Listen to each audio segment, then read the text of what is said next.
유튜버 쯔양이 전 남자친구에게 4년 넘게 폭행과 협박을 당하고 약 40억 원을 빼앗긴 사실이 알려지며 충격을 줬는데요. 여기에 일부 사이버레카라고 불리는 유튜버들이 폭로하지 않는 대가로 쯔양을 협박한 정황이 공개돼 파문이 이어지고 있습니다. 관련된 내용 서혜진 변호사와 함께 얘기 나눠보겠습니다. 어서 오세요. 네, 안녕하세요. 네, 먹방 유튜버 이쯔양의 과거를 폭로하겠다 이렇게 협박한 일명 사이버 레카라고 불리는 유튜버들이 지금 논란이 되고 있는데요. 지금 검찰이 사이버 레카 유튜버들에 대한 수사에 착수했다고 합니다. 이들은 지금 어떤 혐의를 받고 있습니까? 한 시민이 그 사이버 레카 연합이라고 하죠. 근데 네. 연합의 실체가 있는지는 불분명하지만 어쨌든 이쯔양의 어떤 협박 피해와 관련된 그 특정한 유튜버들, 특히 좀 정의를 구현하면서 사적 제재를 주로 했던 이 유튜버들을 이제 특정해서 중앙지방검찰청에 고발을 한 것으로 알려졌는데요. 네. 이 고발의 구체적인 그 내용에 대해서는 아직 공개가 되지는 않았지만 일단 이거를 검찰이 어떻게 수사할지 지금 들여다보고 있다라고 알려지고 있고요.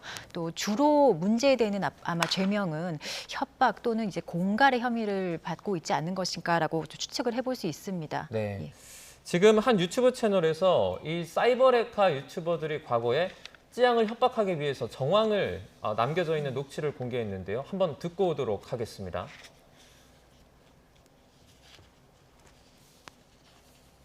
은퇴해야 돼. 그냥 매천은 시원하게 땡기는 게 낫지 않나. 공갈로 고소할까 봐. 저도 솔직히 이걸 잘해. 이런 거 잘하는데 그래서 GV80도 사고 그런 건데 이거는 내가 한번 크게 하려면은 내가 봤을 때 이건 2억은 받아야 될 것 같은데 현찰로. 아니 지금 건에서는 충분히 그게 더 실리적으로 좋다는 생각이야 저도. 네, 먼저 육성이 좀 그대로 네. 들리는 좀 충격적인 그런 영상이었는데요. 지금 이렇게 금전을 요구하고 있는 이들을 유튜버들의 어떤 정체는 좀 어떤 겁니까? 주로 레카라고 얘기를 많이 해요. 레카가 사실 교통사고가 일어났을 때 제일 먼저 이제 달려오는 견인차를 얘기하는 건데요. 네. 이 어떤 유명인들의 어떤 악성 이슈가 발생했을 때 제일 먼저 이제 영상을 이제 만들어 놓고 또 그걸로 조회수를 올리고 또 결국에는 이제 금전적 수익으로 연결되는 그런 일을 주로 하는 유튜버들인데요. 네.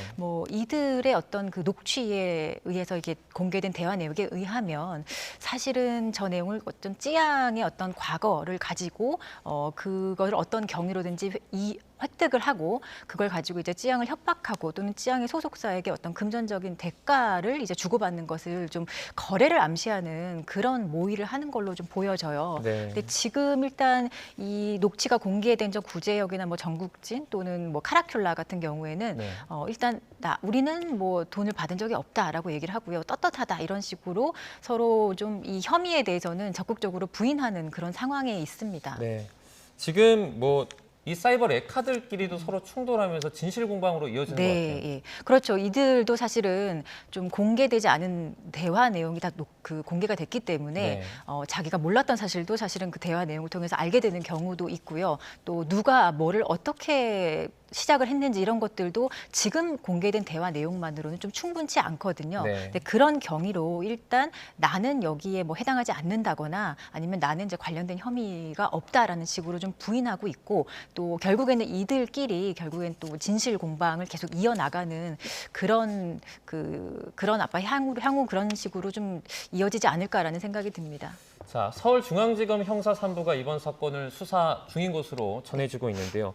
중점적으로 들여다보는 건 어떤 부분입니까? 가장 중요한 것은 이 금전적인 수익을 취득했느냐, 네. 금전적인 이득을 취득했느냐, 그리고 또 어떤 협박의 가능성이라든지 협박의 정황이 있었는지를 주로 들여다볼 겁니다. 네. 그리고 실제로 저 녹취를 들여다보면 어떤 찌양의 소속사와 금전적인 거래가 있었다는 것으로 좀 추정이 되는 부분이 있거든요. 네. 근데 그런 부분 관련해서 이것을 공갈이나 협박의 혐의로 볼 수 있을지 또는 예를 들어 가장한 거래라고 보여질 수 있거든요. 근데 그런 것들을 어떤 방식으로 이게 범죄 혐의가 있는지 이런 것들을 중점적으로 수사하게 될 것으로 보입니다. 검찰이 직접 이것을 수사할지 또는 이제 관할 경찰로 사건을 이제 넘길지는 아직 공개되지는 않았는데요. 사실 이런 사건들이 최근에 많아지다 보니까 검찰 차원에서도 이런 어떤 그 사적 제재라든지 또는 사이버 레커라고 하는 일명 그 유명 100만 명이 넘는 이런 유명 유튜버들에 대한 어떤 직접적인 수사를 할 가능성도 좀 있어 보이는 사건입니다. 네.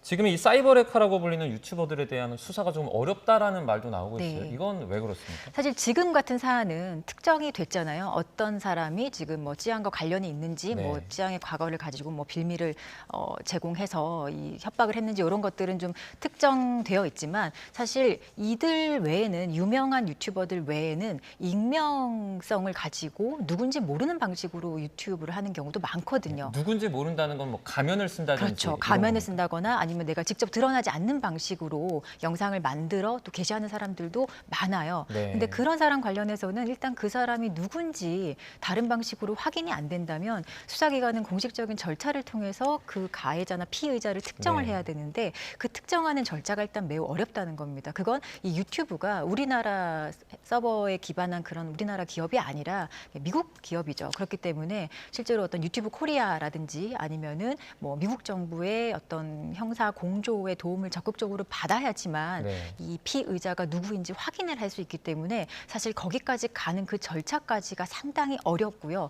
또 다 된다라는 보장도 없고요. 또 그렇기 때문에 수사가 매우 지연되기 때문에 흐지부지 결과가 나오는 경우가 사실 많습니다. 네, 그러면 개인적으로 좀 답답한 부분이 예를 들어서 가면을 쓰고 목소리를 변조해서 가짜 뉴스를 유포하면 이건 처벌하기 어려운 거 아닙니까? 사실은 범죄 혐의는 확실히 인정이 되는 거죠. 네. 이 범죄는 성립하지만 가해자를 결국 찾지 못해서 제대로 된 처벌을 내릴 수 없는 경우도 분명히 발생을 하거든요. 네. 실제 많은 피해자들이 이제 유튜브를 통해서 자신의 어떤 명예가 훼손된다든지 다른 범죄 피해를 입었을 때 관련된 증거 영상이나 이런 걸 가지고 경찰에 갔을 때요. 실제로 이게 우리나라 사이트가 아니라서 가해자를 직접 찾기 어려울 수도 있습니다라는 그런 그 안내를 많이 받아요. 네. 그리고 실제로 가해자를 찾는 것까지 또 이어지는 경우도 그렇게 많지는 않고요. 이 정도로 어떤 사회적인 주목 정도가 사실은 이 수사에 좀 결정적인 영향을 제공할 거라고 생각을 하는데요. 네.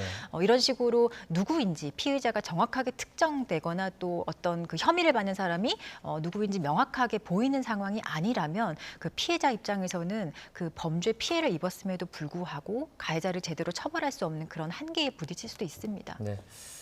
그 찌양 얘기로 조금 다시 넘어가 보도록 하겠습니다. 어제 오전 기준으로 이제 찌양의 법률 대리인과 통화를 나눴는데 추가적인 어떤 법적 제재 계획은 없다라고 네. 밝힌 상태거든요.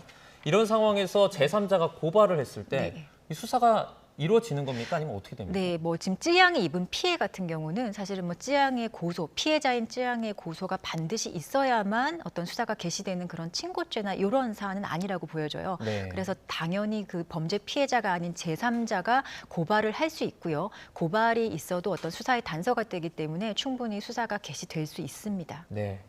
자, 지금 뭐 사이버레카라고 불리는 유튜버들 이번에 찌양 사건뿐만 아니라 과거에도 계속해서 문제가 되오지 않았습니까? 네, 최근에 있었죠. 그 20년 전에 어떤 밀양 성폭력 사건 같은 경우에 그 가해자들의 신상을 공개하겠다고 했던 그 유튜버도 있었고요. 네. 결국에 그 유튜버의 그 행동도 피해자의 동의가 없었고 또 피해자가 원치 않는다고도 명확하게 밝힌 바 있고요. 네. 또 아이돌이나 어떤 유명 연예인을 대상으로 악의적인 허위 사실을 계속 양산하는 그런 방식의 어떤 유튜버들도 있었죠.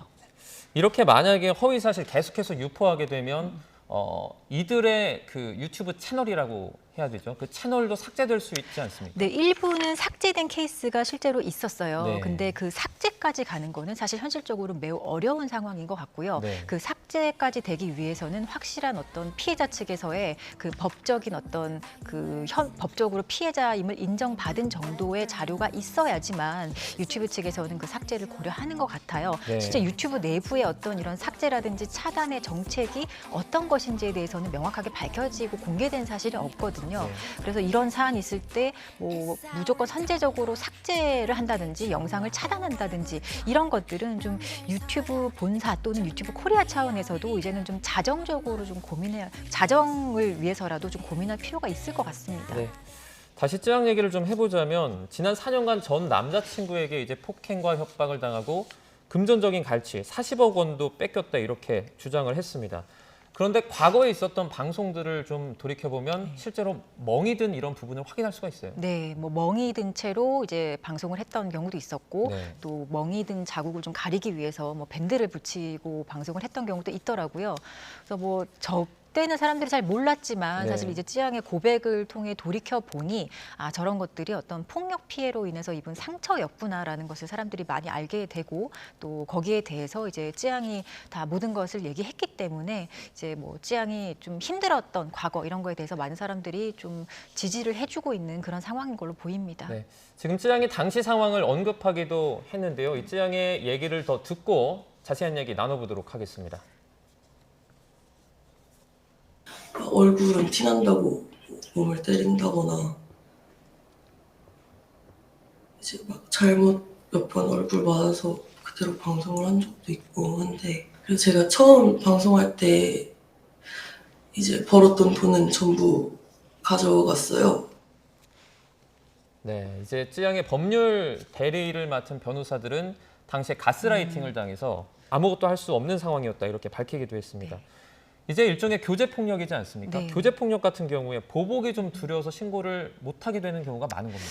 그렇죠. 쯔양 같은 경우는 사실 뭐 1,000만 명의 구독자를 보유한 유명인이잖아요. 네. 그렇기 때문에 더더욱 이 사실을 외부에 알리는 것이 힘들었을 건데요. 근데 쯔양 정도의 어떤 유명세가 없더라도요. 일반적인 교제 폭력의 피해자들은 그 오랜 장기간 어떤 관계성 때문에 이 사건 피해에 대해서 좀 외부에 적극적으로 알린다거나 또는 뭐 도움을 요청하거나 이러기가 상당히 어렵습니다. 그리고 네. 도움 요청하는 것 자체도 어렵지만 그 요청 과정에서 또 다르게 또 가해자를 자극할 우려가 있어서 추가적으로 더 큰 보복 피해를 받는다든지 뭐 추가적 다른 피해를 입는다든지에 대한 막연한 두려움 때문에 사실 도움 요청을 되게 어려운 상황에 있습니다. 네. 이 쯔양 같은 경우에는 그 전 남자친구를 형사 고소했었는데 이제 뭐 극단적인 선택을 하면서 네. 공소권 없음으로 종결이 된 상황입니다. 네. 근데 공소권 없다는 건 일단 형사 관련된 부분이고 민사는 계속해서 진행할 수 있는 거 네, 아닙니까? 민사적으로는 일단은 뭐 아주 이 사람에게 뭐 일신적으로 전속되는 그런 수준의 어떤 위자료의 문제는 사실은 네. 그 사망했기 때문에 더 이상 민사적인 책임도 못 물을 가능성이 또 있어요. 네. 근데 그리고 그밖에 어떤 뭐 계약상의 잘못된 부분이라든지 금전적인 부분에 대해서는 사망을 했더라도 뭐 상속인을 상대로 배상을 청구할 가능성이 있기는 하지만 네. 현실적으로는 사실 뭐 상속인이 있다 하더라도 그 채무에 대해서는 보통은 그 인정하지 않는 경우가 대부분이기 때문에 네. 찌양 입장에서는 민사적으로도 책임을 묻기나 아니면은 그 배상을 받을 배상 판결을 받을 가능성은 사실은 좀 희박해 보입니다. 그러면 한마디로 말해서 40억 갈취당했다 이렇게 말을 하고 있는데 이게 뭐 사실이라면 그렇다 하더라도 민사를 통해서 40억 돌려받을 방법은 뭐 높진 않다는 그죠. 거죠. 아마 가해자가 이제 사망을 했기 때문에 네. 그 사람과 아마 직접적인 어떤 계약 관계가 있었을 것으로 보이는데 이제 사망한 상태라면 현실적으로 어떤 뭐 재산이 남아 있다거나 그 재산의 계약 관계에 대해서 또 다르게 책임을 지는 또 다른 사람이 없다라면 좀 법률적으로 책임을 묻는 데는 좀 한계도 있고 어려움이 있을 수 있습니다. 자, 교제 폭력 사건이 지금 끊이지 않고 계속해서 발생하는 것 같습니다. 지금 좀 어느 정도 심각한 상황이죠? 사실 뭐 교제 폭력에 대해서는 예전에는 구체적인 통계 자체가 없었어요. 네. 근데 어쨌든 지금 경찰에서도 교제 폭력을 계속 그 통계를 내고 있는데 2018년도 이후로는 계속 증가 추세에 있다라는 게 경찰의 기본적인 통계의 내용이고요. 그리고 교제 폭력의 가장 이제 심각한 사안이죠. 교제 살인.